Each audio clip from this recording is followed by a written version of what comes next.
മധുരിക്കുന്ന ദിവസമാണ് നവംബർ 14. ഇന്ന് ശിശുദിനം മാത്രമല്ല, പ്രമേഹ ദിനം കൂടിയാണ്. ആഗോള ആരോഗ്യ സാമ്പത്തിക ഭീഷണിയായി പ്രമേഹം മാറിയിരിക്കുന്നു. 10 ആളുകൾക്ക് പ്രമേഹമുണ്ടത്രേ. കേരളത്തിലാവട്ടെ 2 ആളുകൾക്കും പ്രമേഹമുണ്ട്. 10 ലക്ഷത്തോളം കൗമാരക്കാരെ ഈ രോഗം പിടിപെട്ടിരിക്കുന്നു എന്നുള്ളത് ഞെട്ടിക്കുന്ന വസ്തുതയാണ്. അനേകം ആളുകൾ ഈ രോഗം നിർണ്ണയിക്കപ്പെടാതെ ജീവിക്കുന്നുണ്ട്. ബ്രേക്കിംഗ് ബാരിയേഴ്സ്, ബ്രിഡ്ജിംഗ് ഗ്യാപ്പ് എന്നുള്ളതാണ് ഈ വർഷത്തെ പ്രമേഹ ദിന സന്ദേശം. പ്രമേഹം ക്ഷേമത്തിന് എന്നുള്ളതാണ്.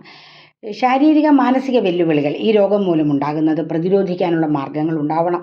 എല്ലാ വിഭാഗം ജനങ്ങൾക്കും, എല്ലാ തരത്തിലുള്ള ജനങ്ങൾക്കും ശരിയായ രോഗപരിചരണവും ചികിത്സയും ലഭിക്കണം. ജീവിതശൈലി ക്രമീകരണം കൊണ്ടും ഭക്ഷണശീലങ്ങളിൽ വരുന്ന മാറ്റങ്ങൾ കൊണ്ടും ടൈപ്പ് 2 ഡയബറ്റിക്സ് നമുക്ക് നിയന്ത്രിച്ച് നിർത്താം. എന്നാൽ ജനിതക കാരണങ്ങളാലും ഓട്ടോ ഇമ്മ്യൂൺ കാരണങ്ങളാലും ഉണ്ടാകുന്നത് നിയന്ത്രിക്കാൻ അത്ര എളുപ്പമല്ല. നമ്മുടെ വ്യായാമത്തിലും ഉറക്കത്തിലും സ്ട്രെസ് ആൻഡ് ആങ്സൈറ്റിയൊക്കെ ഒഴിവാക്കി നിർത്തുന്നതിലും ഗ്ലൈസെമിക് ഇൻഡെക്സ് കുറഞ്ഞ ആഹാരം കഴിക്കുന്നതിലൂടെ ഒക്കെ പ്രമേഹത്തെ പ്രതിരോധിക്കാൻ പറ്റും. എന്നാൽ യഥാർത്ഥ യോഗ്യതയുള്ളൊരു ഡോക്ടറുടെ ചികിത്സ തേടേണ്ടതുണ്ട്.